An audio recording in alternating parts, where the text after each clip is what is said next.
안녕하세요. 김세혜가 고른 오늘의 책 무기력이 무기력해지도록 함께합니다. 20년간 마음과 정신의 문제를 치열하게 연구하고 그로 인해 고통받는 이들을 정성껏 치유해온 의사 한창수의 책입니다. 자존감은 에너지를 만든다. 자존감 이야기 좀 그만해. 지겹다 지겨워. 요새 이렇게 말하는 이들이 많다. 불안감을 다스리는데도, 인간관계를 회복하는데도, 산만성을 극복하는데도 모두 자존감이 필요하다고 하니 자존감이 무슨 만병통치약인가 하는 아니꼬운 생각이 드는 모양이다. 그런데 미안하지만 무기력을 이야기할 때도 자존감은 빼놓을 수 없는 주제 중 하나다. 자존감이 낮을수록 에너지 레벨도 내려가 무기력증에 잠식될 가능성이 크기 때문이다. 씨는 최근 회사에서 실적을 인정받아 나이에 비해 빠르게 팀장으로 승진했다. 워낙 일도 열심히 하고 싹싹하다는 평을 받아온 터였기에 다들 축하해주는 분위기였다. 따뜻하고 다정다감한 연인도 잘 됐다며 진심으로 축하해 주었다. 이제 열심히 일하는 것만 남았다 싶었다. 그런데 씨는 왠지 마음이 불편했다. 밤에 잠도 잘 오지 않았다. 자신이 하지 말아야 할 일을 맡은 것만 같았다. 아침에는 생전 처음 늦잠까지 자고 일 진행도 전보다 느려졌다. 번아웃이 온 건가? 하는 생각마저 들었다. 아무래도 집중력이 떨어져서 그런 것 같아요. 클리닉에서 만난 씨는 갑자기 어떤 사안에 대해 판단을 내리고 팀원들에게 일을 분배해 줘야 하는 업무가 많아지면서 불안감이 커졌다고 했다. 그러면서 집중력 강화를 위해 무언가를 해야 할 것 같다고 했다. 그렇게 차분히 증상에 관한 이야기를 나누던 도중 나는 씨가 흘리듯 던진 지나가는 말에서 무언가 실마리를 발견할 수 있었다. 승진했다고 가족들도 많이 축하해주지 않았어요? 네, 그렇죠. 동생은 정말 저만큼이나 좋아하더라고요. 엄마한텐 좀 그래서 아예 말을 안 했고. 씨는 대체 왜 엄마에게 승진했다는 이야기를 하지 않았을까? 나는 씨에게 어린 시절부터 자라온 이야기를 들려달라고 했다. 3남매 중 둘째인 씨는 돈 문제, 여자 문제로 자주 부부싸움을 하던 부모님 눈치를 보며 그저 조용히 제 할 일을 하는 성실한 아이였다. 엄마는 화가 많은 스타일로 자식들 앞에서 남편 욕을 자주 해댔다. 씨를 유독 차별 대우하는 일은 없었지만 씨의 엄마는 원래 정이 많지 않은 편이었다. 반에서 1등을 하거나 피아노 경연에서 우승해 메달을 타와도 칭찬받은 기억이 없었다. 엄마는 언제나 그저 심드렁했다. 본인도 어린 시절 피아노를 배우고 싶었다고 할 뿐이었다.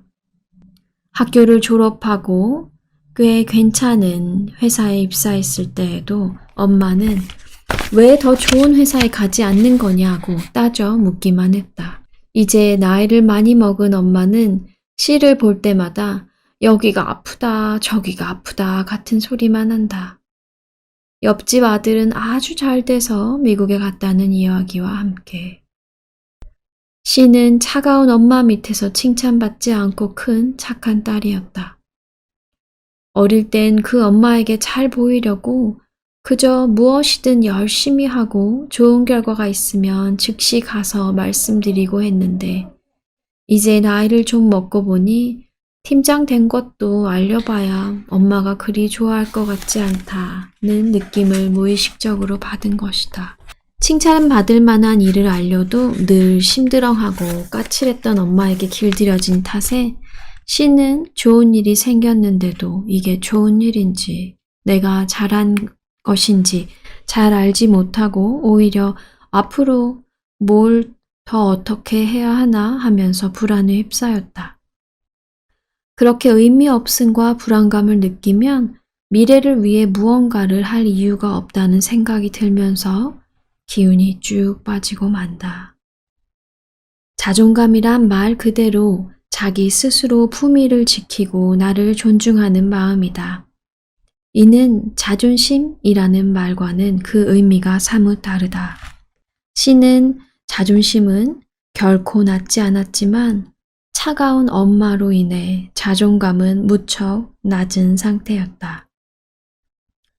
자존감의 주요 요소는 크게 세 가지이다. 자기 효능감, 자기 조절감, 자기 안정감. 자기 효능감이란 내 능력과 과거 업적에 대한 자부심이기도 하고 맡은 일을 해낼 수 있다는 자신감이기도 하다. 즉, 자기 능력에 대한 믿음인 것이다. 자기 조절감은 스트레스 상황에서 내 감정과 충동을 자제하고 조절하는 능력이다. 어쩌면 가장 중요한 요소가 자기 안정감일 수 있는데 이는 누가 뭐라고 하든 주변의 칭찬에 의존하지 않고도 버틸 수 있는, 혼자 있어도 잘 지낼 수 있는 능력이기 때문이다. 내 삶에 떳떳한 사람은 자존감이 높다. 자존감은 내가 과거에 이룬 것과 지금 기울이는 노력에 근거한 나 자신에 대한 믿음이라고 할 수 있다.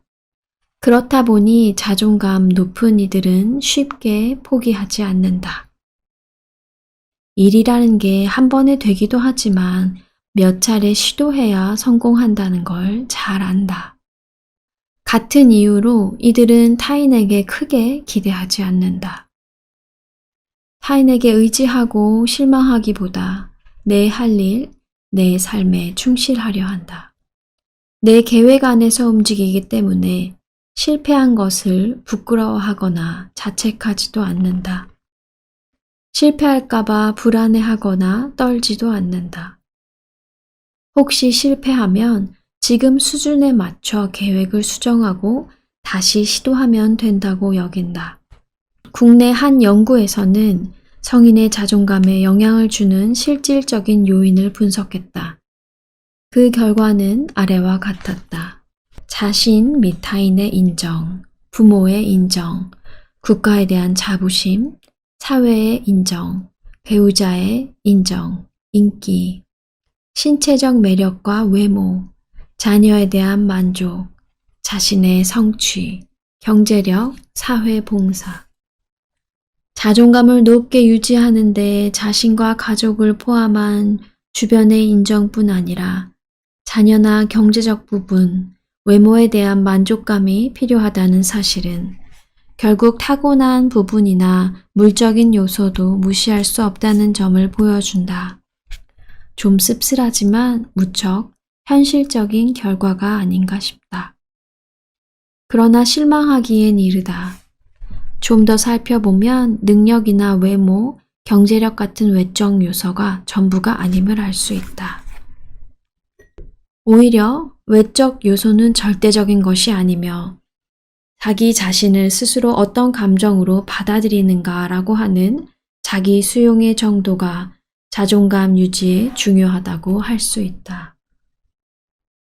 그러나 언제까지 자신의 낮은 자존감을 어린 시절과 엄마의 탓으로만 돌릴 수 없는 일이다. 사춘기 이후 성인의 삶을 살면서부터는 자기 자존감에 대한 책임을 스스로 질 수 있어야 한다.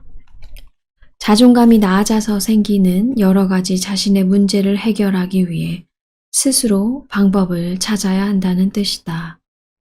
무엇부터 해야 할까? 가장 먼저 내 강점과 내가 잘하는 것에 집중해야 한다. 우리는 자신이 관심 갖고 있는 것에 대해서만큼은 누구보다도 잘 알고 경험도 많을 수 있다. 그 부분에 몰입해 좋은 성과를 낸다면 자존감 또한 자연히 올라갈 것이다. 그 다음 실현 가능한 계획을 세워야 한다. 부모나 직장 상사가 원한다고 해서 그 모든 걸 다 해내려고 노력하지 마라. 하고 싶지 않거나 내 능력에 넘치는 것을 억지로 하려다 보면 제대로 해내지 못해 실망하고 자책하게 된다. 결국 자존감이 바닥을 치면서 무기력해지고 만다. 이런 일이 없으려면 쉬운 일부터 시작하라. 지금 현재의 모습과 준비 정도에 따라 내가 할 수 있는 것, 확실히 해낼 수 있는 작은 일을 가장 먼저 하는 게 좋다.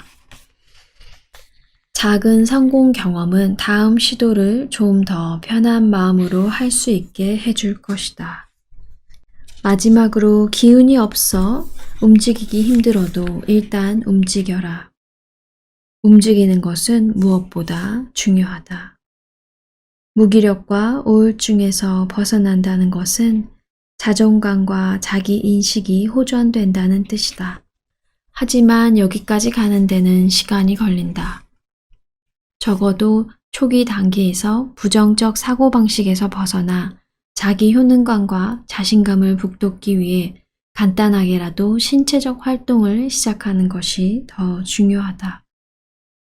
시에게는 이와 같은 조언들과 함께 한 가지 더 중요한 이야기를 건넸다. 새롭게 팀장이 되고 나서 갈피를 잡지 못하는 시에게 행동과학에서 이야기하는 리더십의 원천에 대해 설명해 주었다. 이 역시도 자존감과 직결되는 이야기임이 물론이다. 시와는 오랜 대화를 나누며 어린 시절의 기억에서 벗어나 좀 더 단단한 자존감을 지닌 어른으로 성장해 가야 한다는 결론에 이를 수 있었다. 이런 근본적인 문제가 해결되어야만 현재 그를 괴롭히는 표면적인 증상, 즉 무기력에서 벗어날 수 있을 것이다. 나아가 팀원들에게도 좋은 리더가 되어줄 수 있을 것이다. 일단 결심하라. 그 다음 움직여라. 이거 나 못하는데? 4살짜리 한 아이가 있다. 방금 세발 자전거를 선물 받은 이 아이는 계속해서 이 말만 한다. 어른들이 한 번만 타봐 라고 자꾸 타일려도 엄마 뒤에 숨어 도통 자전거 근처에도 가려 하지 않는다. 그런가 하면 남의 세발 자전거인데도 일단 타보려고 뛰어가는 아이도 있다. 아무리 그러면 안 된다, 다친다 라고 말려도 직접 해보지 않으면 배기지 못하는 그런 아이들이다. 이런 차이는 아마도 선천적인 기질과 환경이 복합적으로 작용해 생겨날 것이다. 그러나 1살, 2살 나이를 먹어갈수록 적극적이고 무모하던 아이도 무언가를 시도할 때 머뭇거리는 일이 잦아진다. 섣불리 달려들었다가 잃을 게 있을지도 모른다는 걸, 괜히 잘못 뛰어들었다가 귀찮은 일만 더 생길 수도 있다는 걸 알아버렸기 때문이다. 그러나 무기력에서 벗어나려 할 때는 가장 먼저 앞뒤 재지 않고 일단 뛰어들고 보는 아이의 마음가짐이 가장 필요하다. 당장 무엇부터 해야 할지 모르겠다면 오늘 하루 있었던 일과 내 생각을 정리하기 위해 일기를 쓰는 것부터 시작하면 어떨까? 물론 이 역시 쉬운 일이 아니다. 하지만 바깥에 나가야 한다거나 별다른 준비를 할 필요도 없이 종이와 펜, 마음가짐만 있으면 누구나 할 수 있는 것이니 그나마 진입장벽이 가장 낮은 미션이 아닐까. 이렇게 쉬운 미션을 가지고 무기력에서 벗어나기 위해 무언가 시도해보기에 첫 단추를 끼워보자. 조금 더 어려운 일을 해내기 위한 일종의 연습이라 생각해도 좋다. 이런 생각을 가진 사람이 비단 나뿐만은 아닌 것 같다. 그도 그럴듯이 새해가 되면 꼭 예쁜 다이어리를 사는 이들이 많다. 마음속에 흘러다니는 글을 남기거나 매일 계획을 세우고 일기를 쓰려고 다이어리를 사는 것인데 일주일 이상 지속적으로 글을 쓰는 것에 실패하거나 애초 목적을 달성하지 못하는 경우가 대부분인 것 같다. 요즘은 좀 더 접근성이 좋은 스마트폰 앱으로 다이어리를 대신하는 이들도 많은데 그렇다고 이를 더 꾸준히 쓰는 것 같지도 않다. 그럼에도 왜 자꾸 일기를 쓰려는 사람들이 많은 걸까? 무기력에서 벗어나는 데 도움이 된다는 점 외에 일기 쓰기는 또 무엇에 좋을까? 먼저 하루를 돌아볼 수 있다. 바쁜 시간을 보내고 나면 무엇을 하며 하루를 보낸 것인지 당초에 정리가 안 될 때가 많다. 어제 있었던 일도 잘 기억나지 않을 때가 대부분이다. 그러나 하루의 일을 차곡차곡 기록하다 보면 후회되는 일, 잘한 일도 보이기 마련이다. 이를 통해 둘째, 자기 자신을 더 잘 알게 된다. 연예인이나 정치인이 아니고서야 내가 하는 말과 행동을 리뷰하고 평판을 관리해 줄 사람을 따로 두기란 거의 불가능한 법이다. 그러나 일기를 쓰게 되면 자신의 말과 행동을 돌아보게 되어 자기 자신과의 대화가 가능해진다. 소설 빨강머리 앤의 주인공 앤도 일기를 쓰며 서운한 감정을 다스리고 내일의 삶을 위한 새로운 용기를 내곤 했다. 그러다 보면 셋째, 그 하루가 차곡차곡 쌓여 나의 인생 기록이 만들어진다. 그 기록을 몇 년 후 다시 읽어보다가 문득 수년이 지나도 별로 잘하지 않은 내 생각의 키를 깨닫고 부끄러움을 느낄 수도 있지만 미워했던 사람에 대한 새로운 통찰을 얻게 되기도 한다. 또 혹시 아는가? 나이 들고 나서 이 기록들을 가지고 나만의 멋진 자서전을 쓸 수 있을지. 물론 글 쓰는 능력과 생각 정리하는 능력이 향상되는 것은 덤이다. 작가 프란츠 카프카는 공무원으로 일하며 글을 썼고 26살부터 죽을 때까지 일기를 썼다고 한다. 그 일기를 정리한 책을 보면 본인이 하루 중 만난 사람, 대화한 내용, 자신이 꾼 꿈 등에 대한 기록이 자세히 담겨 있다. 삶에 대한 불안과 글쓰기를 하며 느끼는 초조함도 많이 엿보인다. 아마도 그는 그런 힘든 감정과 그럼에도 불구하고 계속 기록하는 힘을 토대로 변신과 같은 훌륭한 작품을 여럿 남길 수 있었던 것이다. 작가든 아니든 글 쓰는 게 어렵기는 매한가지다. 이때도 역시 앞뒤 재지 않고 일단 뛰어들고 보는 아이의 마음가짐이 절실히 필요하다. 오늘 계획한 일을 다 해내지 못하는 것은 흔한 일이다. 또 일어나 공부를 하다 보면 내 수준에 따라 그 속도나 목표를 조정해야 하는 경우도 생긴다. 그럴 때는 주저하지 말고 계획을 수정하자. 이제 내 삶의 일기장을 펼쳐놓자. 그리고 일단 다시 시작하자. 삶이 내 이야기를 알아서 써줄 것이다. 다만 명심하자.